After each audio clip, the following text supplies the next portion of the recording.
Reka tubasuhuze kandi tubifurize ibihe byiza mwe mukurikiranye channel yacu All Mining Update.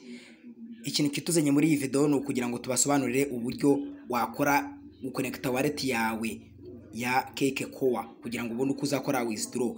First of all, ikintu cya mbere ugomba kuba ufite application ya MetaMask muri telefone yawe. Iyi application yitwa MetaMask. Ku bantu mwamayininze kuwa cyangwa se musanzwe mukoresha ama crypto, iyi MetaMask murayizi. Icyo usabwa rero nawe niba uzi kwa mayininze Cake Coin ukaba utayifite, icyo usabwa gufungura iyi application ya MetaMask. Nicyo kintu cya mbere usabwa kugira ngo uze kubasha guconnecta iyi wallet yawe. Tudatinze reka tujye muri MetaMask kugira ngo duconnecteho account yacu. Tudatinze reka tuhite tubikora gutyo. Icyo usabwa wowe ni ugukurikirana iyi video, kora subscribe niba utarayikora, ukore like na share, comment, ubaye hari ikintu udasobanukiwe cyangwa se no gushimira nabyo biba bihagije. Iyo wanditse comment nabwo dushimira tujya tuzibona, ibyo biba bihagije, nabwo mudutera imbaraga yo kugira ngo tubashe kubaha video zibigisha ibyerekeranye n'izi mining zigiye zitandukanye. Uyu munsi turi kuvuga kuri Cake Coin. Abantu benshi mwarayimayininze murabizi. First of all, usabwa kuba ufite application ya MetaMask yawe ifunguye. Ku bantu mwamayininze ko wayo murabizi, usanzwe unanayifitemo, ibyo biroroshye. Icyo usabwa rero, uza kuri iyi tab ya kabiri, ya gatatu yitwa browser, bayita browser, ukayikandaho. Mube tayari gukurikirana iyi video udaskipinga, kuko ibiri buyivugirwemo byose ni ingenzi cyane kuri wowe ukurikiranye iyi video. Dukurikirane neza uko byifashe. Icyo usabwa, baraguhereza tab imeze gutyo ukimara gukanda kuri browser, then urakanda hano kuri iyi search type UR, ubundi ukandika muti Cake Coin bifatanye .io. Ndakeka muri kubibona neza uko byanditse. Ukakanda kuri iyi enter ya keyboard yawe, ukakanda. Dutegereze loading kugira ngo duconnecteho wallet yacu. Nicyo gikurikiyeho. Muraza kwihangana network niziba zitinze, gusa birakunda.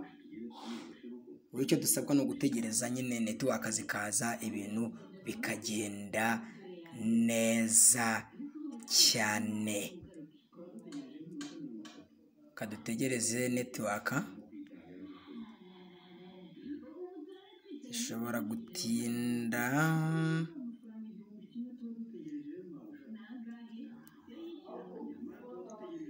Network ziratinda ariko nta kundi, tugomba kuzirindira nyine, nagaruka tuzikoresha. Sorry. MetaMask ku bantu bayitunze barabizi, iragorana cyane, ariko nyine tugomba kuyikoresha byanze bikunze. New tab rero uyikandaho, then ikarodinga muri ako yarodinze, nubwo result zitaje neza, ariko reka tuze twongere tuyitangize neza kugira ngo ibintu bize bimeze neza cyangwa se bigaragara. Nkuko twababwiye, utayipingamo cakecoin.io gutya bimeze, ugakanda kuri enter ya keyboard yawe. Kadutegereze network nizitongera kudutenguha, birakunda.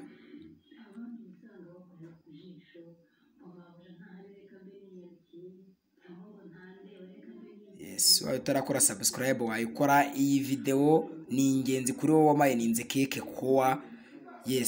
Ndakeka muri kubibona ko application yacu uko bisanzwe tukujya muri mining bije bisa. Icyo ukora rero wowe, ukanda kuri uto dukoni dutatu.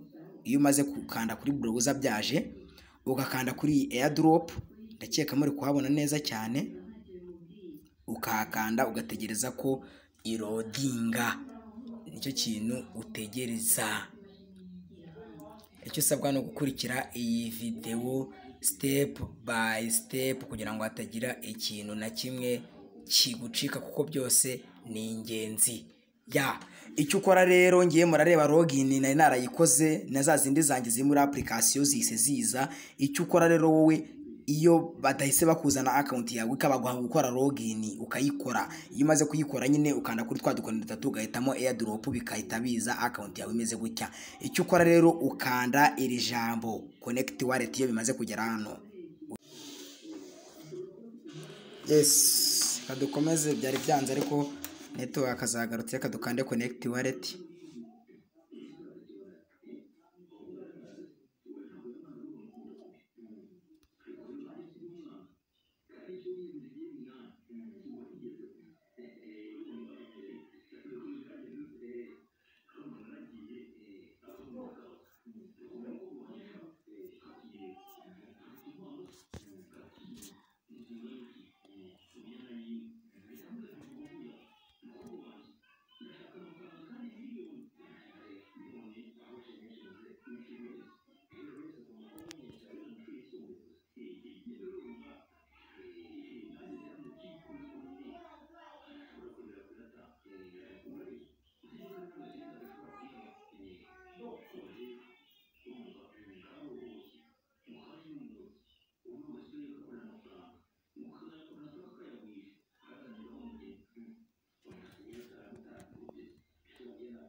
Yes, ndakeka muri kubibona ko aderesi yacu yamaze kwiromarikamo.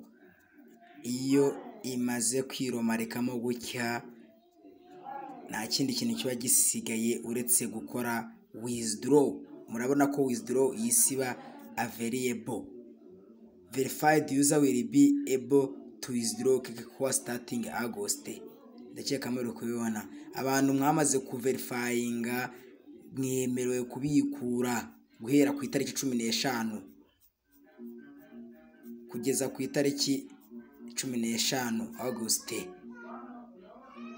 Ubwo nge withdraw verified user will be able to withdraw tuzemerwa kubikura ku itariki 15 z'ukwezi kwa munani. Ndakeka muri kubona neza cyane mu kwezi kwa munani nibwo twemerewe kubikuza izacu. Niyo mpamvu ubona nganze withdraw bikanga. Gusa icyo usabwa wowe usabwa kuba waramaze guconnecta wallet nkuko mubona na biconnects nyine tayari.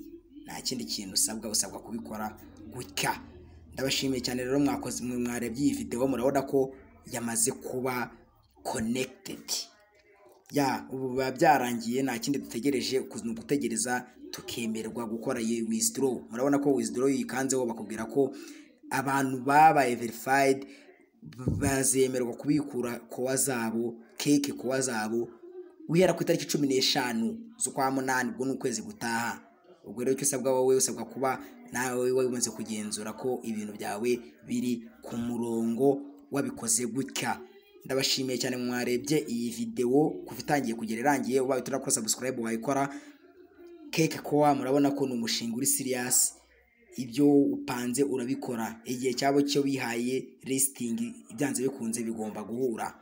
Ndabashimiye cyane rero mwe mwarebye iyi video. Ubaye turakora subscribe wayikora tugahura muri video zikurikiyeho. Kora like, share, comment ubundi hashye koko KekeCoin iduhe amafaranga. Ibihe byiza kuri mwe mwese rero. Ciao ibihe byiza ku muntu wese wamayininze iyi mining ya KekeCoin. Keep mining.